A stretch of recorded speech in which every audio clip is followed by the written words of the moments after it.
speech champion. He is the current Area 24 Director, the Vice President of Membership of Sawgrass Toastmasters, and has been a Toastmaster for little less than 2 years. So please turn the volume up and turn the lights down low for Justin Marguriet. Hey, Direct, can you hear me? Yes, I can. Excellent, excellent. Can you see me? Yes, but I think you're too close. Oh, too close. Okay, okay. Is this better? Much better. Excellent. Once upon a... I'm just kidding. Once upon a time, there lived a man. This man had glossophobia. He was terrified of public speaking. So much so that he actually failed his college public speaking course. Impressive, I know. This man decided to join Toastmasters to improve his public speaking, and he entered the Humorous contest. Unfortunately, he came in second at his club contest. This man is me, the District 47 Humorous Speech winner. So how did someone go from being second place in their area contest to winning the whole district? You'll find out soon enough. Now, before we get started, I want to get a feel for the room. And I have my camera here on gallery view. So by a show of hands, how many of us have experienced or heard a funny story in our lives? How many of us? Everyone. Now put your hands down. By a show of hands, how many of us entered the Humorous Speech Contest this year? Where'd all the hands go? I want you to ask yourself, why didn't you enter? No, really, what's your reason for not entering? This past competition season, I've had a unique experience, just like Dave has, in that I had to give my speeches in person and then adapt them to Zoom for the district contest. Not an easy thing to do. So tonight, I was going to talk about, how I joined Toastmasters and my story and this, that, and the other, but I heard some people say that they're actually competing this year. And so for you guys, I want to talk about what you can do to make your speech the best that it can be on Zoom. Now, I'm not going to teach you how to be funny. I'm not going to give you special tips or hints or tricks because there is no magic button here, but there is a process. So before we get started, let's address the elephant in the room. Many people, myself included, shy away from entering the Humorous Speech Contest because they think you have to be some sort of comedian. Let me let you in on a secret. Did you know only 15% of your score in the Humorous contest is based on humor? Let that sink in. That means 2 to 3 funny jokes and 1 good one at the end, hopefully. So what I want you to do is grab a piece of paper, grab a pen. If you don't have any paper, grab the nearest animal or human and write on their arm. Because I'm going to run through some things that can make your speech effective, especially on Zoom. So when you're giving a Zoom speech, of course, just like in person, you have to dress professional. Leave your pajamas in the drawer. On Zoom, we want to have our camera at eye level. You don't want to have the camera below you and look like a giant. And if you don't remember anything I say tonight, just remember this. Stand up. It's so hard to connect with your audience on Zoom. One of the main reasons why is because we lose our hands and our body movement. And words are just one way that we communicate. Our hands and facial expressions are very important. So if I was sitting down, you lose all that. Maybe you get my fingertips, or maybe you have to talk like this. which is kind of funny in itself. But I could be doing the Macarena down here and you never even know it. So stand up, please, just for the humorous contest. Now that we're standing up, we want to stand 3 to 5 feet away from the camera. What this does is this creates your stage. I'm on a stage, look at me, just like we're in person. And just like we're in person, we have to use this stage. Move with a purpose. Walk to your left. No, walk to your right. You have to use the stage. Now that we're using our stage, here's one trick that I use that I really liked, and I don't really know why. I like to come in here real close to stress some certain points. I'm in gallery view again. Let's everyone get in close to your camera. Get in real close. It's weird, right? It's awkward. What this reminds me of is when you're speaking in person and you lock eyes on someone and make eye contact with them. It forces them to give you their attention.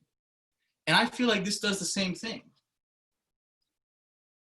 Now that we have their attention, how are we going to keep it? Well, you have to use some props. Joseph Tapper, who spoke at the TLI a few weeks ago, was awesome on this, and I agree completely. Find some props. Usually I keep a chicken sandwich in here, but I'm all out today. So just find something and use it.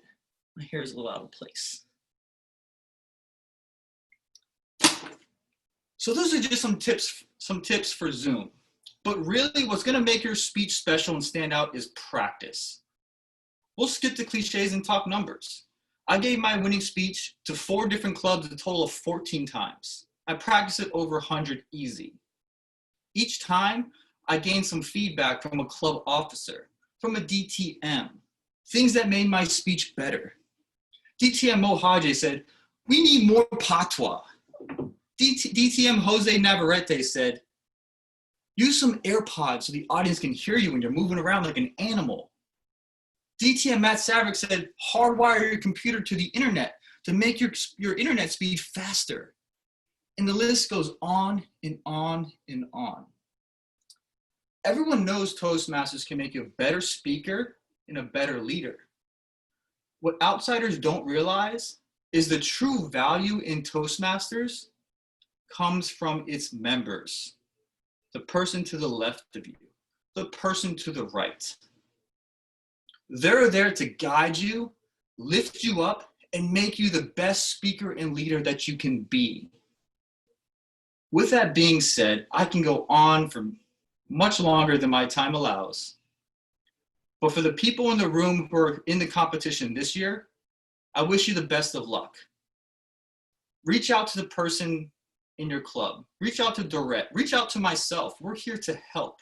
Send me your video of your speech. I'd be happy to give you my opinion. For those who didn't enter this year, now you know if you practice, you could win next year.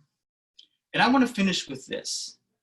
Yes, we're not all comedians, but we all have a funny story. And during times like this, is there any better medicine than laughter?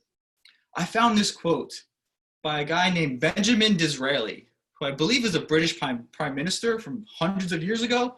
I know nothing about him, but I love this quote. It says, "Through perseverance, many people win success out of what seemed destined to be certain failure." Thank you, Toastmaster of the Evening, Dorette.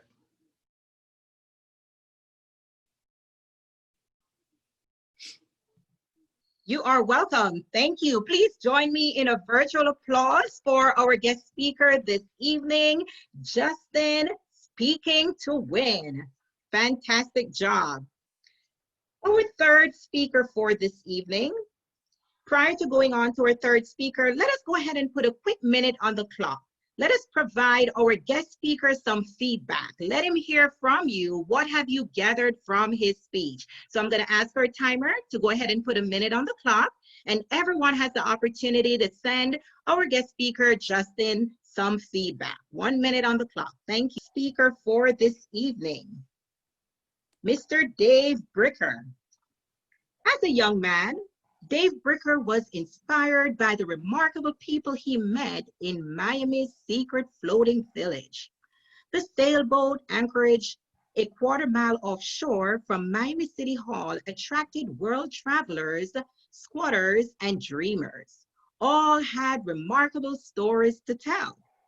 By his senior year in college, he was living abroad his own tiny sailboat. Soon after graduation, he set sail for the Bahamas with a locker full of food and dreams and $40 in his pocket.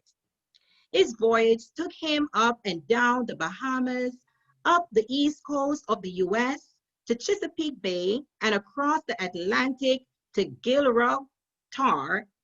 He ran aground, dealt with mechanical breakdowns, got seasick more than once, slept in a volcano, survived powerful storms, and returned to the land of clocks and calendars with what he'd gone in search of, stories of his own. Today, as a speaker, trainer, and coach, Dave Bricker helps remarkable people tell remarkable stories through writing, speaking, graphic design, video, technology, and music. If you want to say it, share it, or sell it, bring him your story. He'll help you tell it. Please help me give a virtual applause to Dave Bricker with his title, How to Be an Evaluation Champ. Thank you very much. Broadcasting live tonight from Banner Elk, North Carolina. Heading back to Miami soon.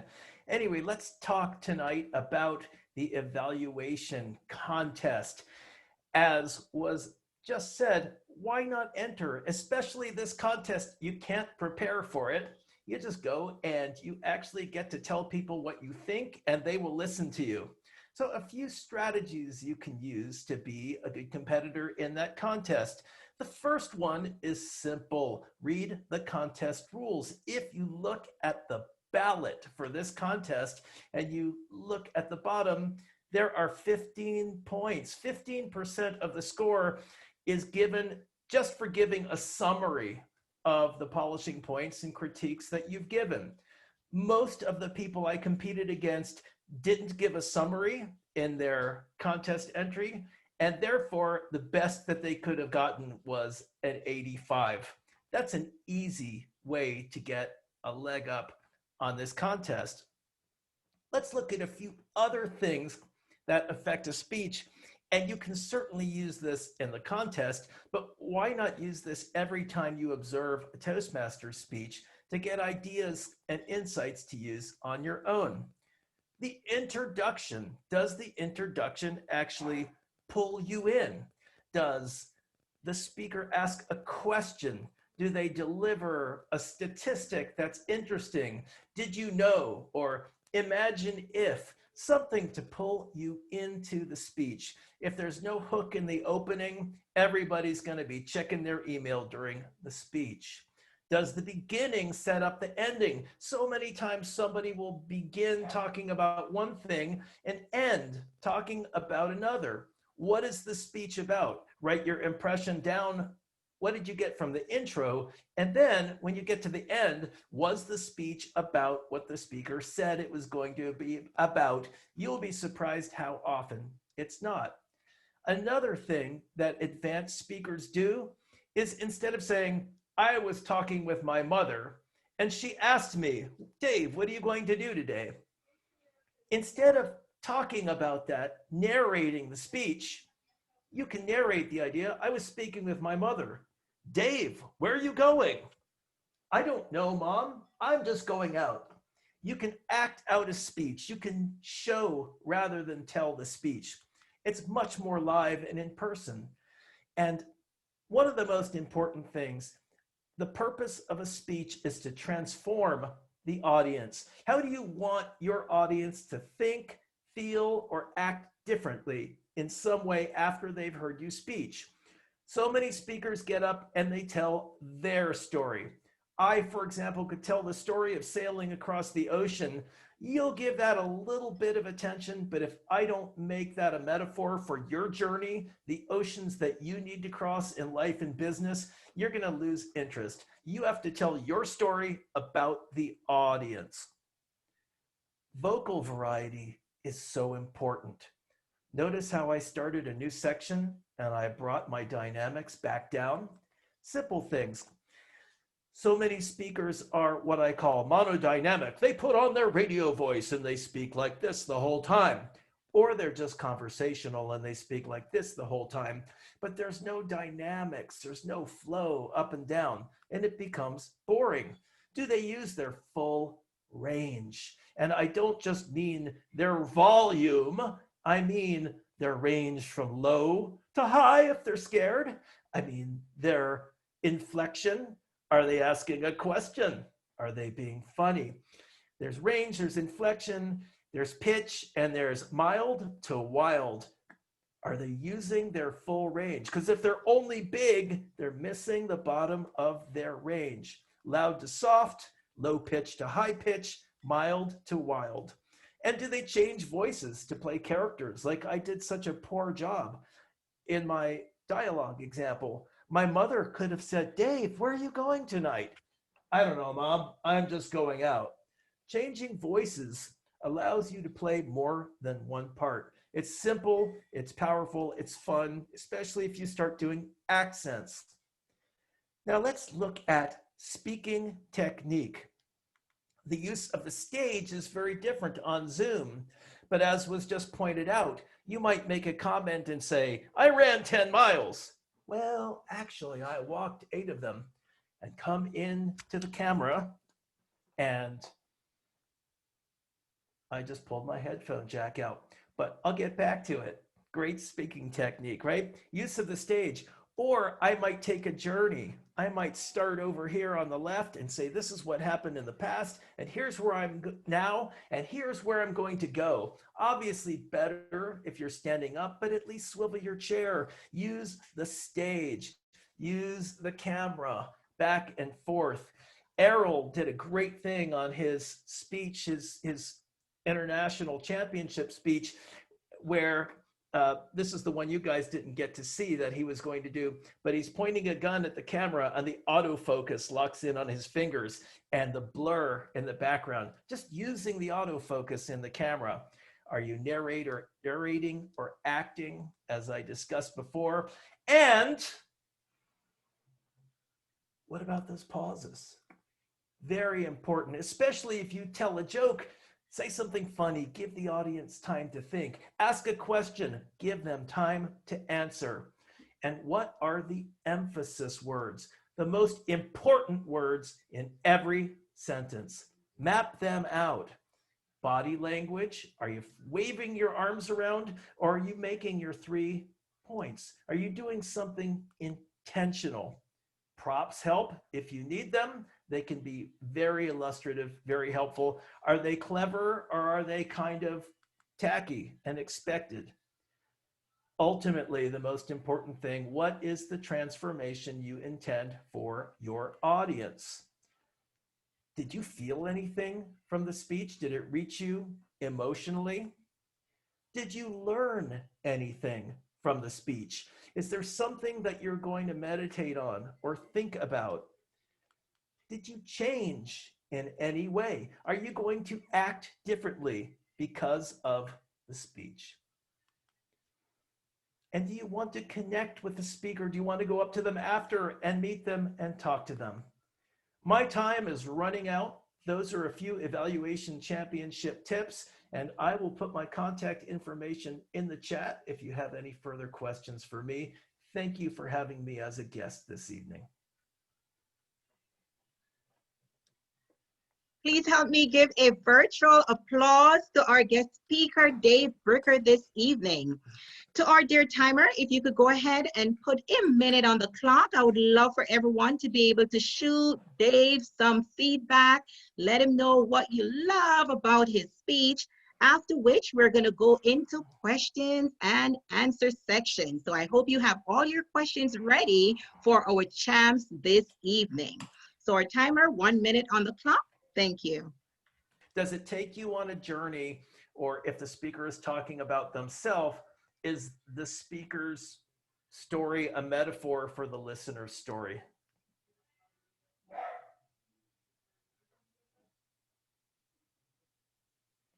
Cindy, you're mutated.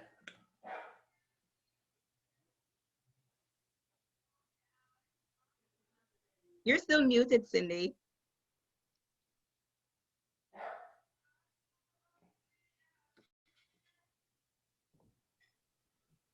Hi, she unmuted me, so I guess it's because I can ask my question. So Sure. Dave, thank you for that speech. I loved it. I just wanted to ask you, sometimes when you're doing the evaluations, you just have to pick 2 or 3 things to focus on.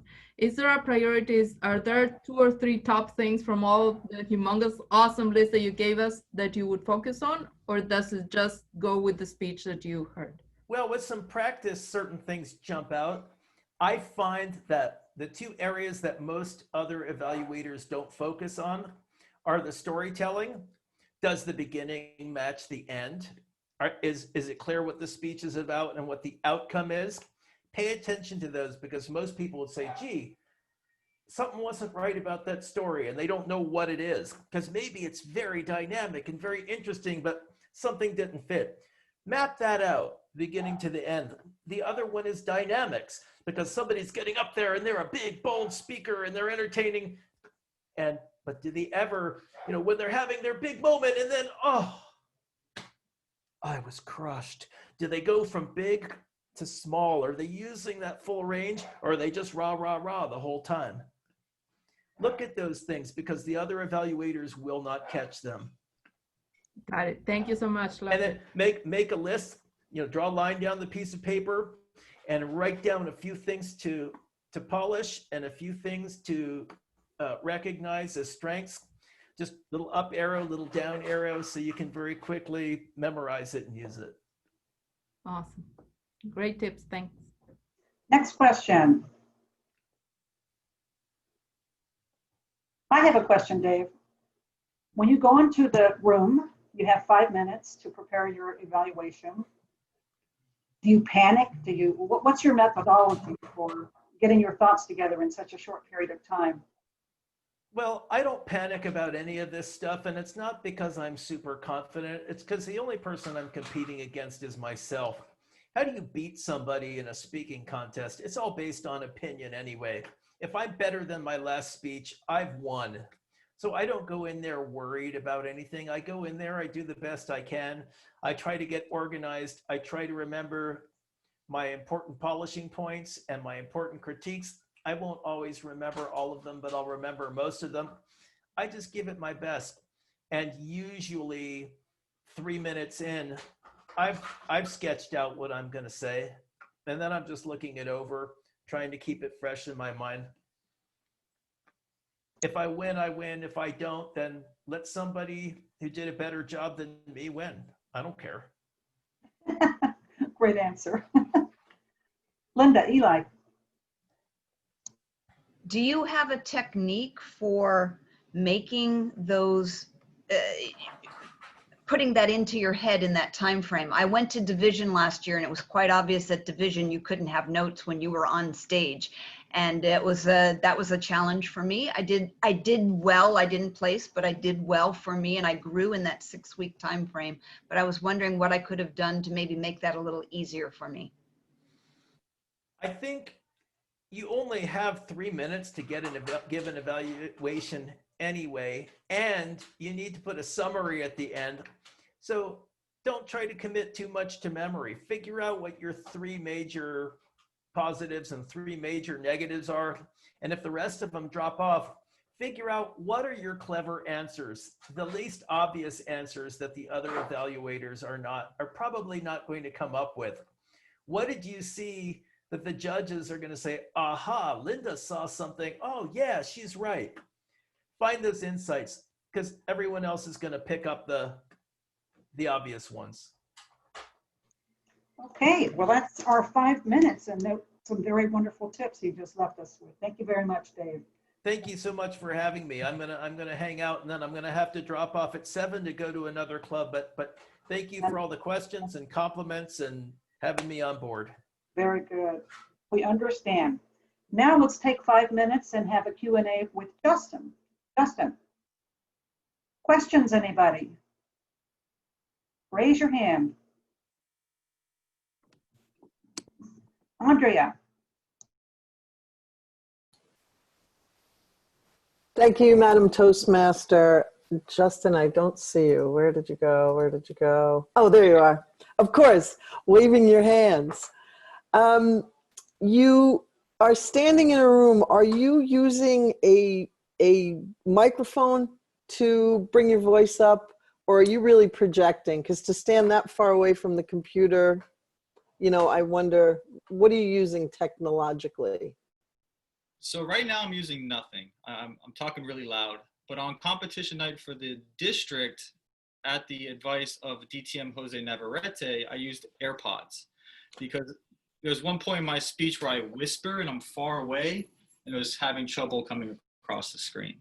So I think, you know, there's no points off for having headphones like Dave has on. And I think it helps a lot if you have a microphone with AirPods or something like that. Thank you. I really appreciate that you're standing up and showing all of your expressions. It's really good. Really good. Still, so it works for me. It works well. It comes over well. Thank you. Thank you. Next question. Linda. How did you have to adjust your presentation to Zoom? So what did you were able to do on stage that you then had to modify for Zoom? Yeah, when I found out it was going to be on Zoom, I had to make a bunch of adjustments. I found out, you know, I'm very animated and I move around a lot, and that didn't really come across on Zoom as it did in person. So for example, when I first practiced my speech on Zoom for the first time, I had a part where, you know, I thought, you know, I'm going to have my girlfriend throw water on my face because this is something I can't do in person. It'll be hilarious. So I did it and no one laughed. And no one laughed because no one saw it. I had someone record it and I noticed that my internet connection was bad and no one saw the water splash my face. So the adjustment I made is I moved a little bit slower. And then I also, like I said before, I connected my modem directly to my laptop to not use my Wi-Fi, which sped up the connection as well. And, you know, I feel like on Zoom, yes, we're limited, but we can also be more creative. We can do a lot more than we couldn't do on stage. Like I said, I brought my girlfriend on, she was throwing water on my face, smacking me in the face. And these are all things I couldn't do in person. So big adjustment, but practice will show you what works and what doesn't. Next question. Some of our competitors, any questions? Justin, what motivated you to compete? David Esposito. He said, well, why aren't you competing? Called me out. He's our club founder. DTM, many people know him from club contests, being a contest master, but he said, why aren't you competing? Just go up there and just tell a funny story. And I didn't have that funny story until literally a few days prior when me and my girlfriend went on this crazy adventure to get chicken sandwiches. And it worked well. You could call it destiny, whatever you want to call it. It just worked perfectly. And that's what I want to encourage everyone. You don't have to be a comedian. You just have to tell a funny story. And we all have funny stories. And for those who are struggling to pick which funny story or make a speech out of it, you can try to make a list of just 1 to 5 things that are funny or have happened to you and leave it alone. Come back the next day and write an outline for 2 of those and leave it alone. Come back the next day and try to create a speech. You'll be so surprised as the ideas and things you'll think of that come in your head throughout the day by having those speech topics in your subconscious. So just one tip if you're struggling to come up with something. Excellent points. I like that. Any other questions? Yes, Christine. Unmute. No, I didn't have a question. I'm sorry. Oh. let's see. Let me ask a question. What is the big no-no for trying to give a humorous speech? Ooh. I don't think there is a no-no. Yeah, here's a no-no. It's unless this is your personality, you just gotta let loose. You just gotta let go. Don't be uptight. Sometimes as Toastmasters, we're so worried about saying an and or this or that, but just let go. Take off your jacket. What's the word I'm looking for? Metaphorically, take off your jacket. Just have fun, because part of speaking, especially with humorous, is to show your audience your personality. How are you different? How are you special? And I don't know. It's a little weird, but that's just the way I think about it. Excellent. Okay, I see our 5 minutes are up. Justin, thank you so much for not only presenting, but staying for the question and answering, giving us some more insight. Very, very useful. Thank you very much. Thank you. And now we will move on to the prepared speech evaluation. Russ Edwards gave his speech, and he is being evaluated by Melissa Eli.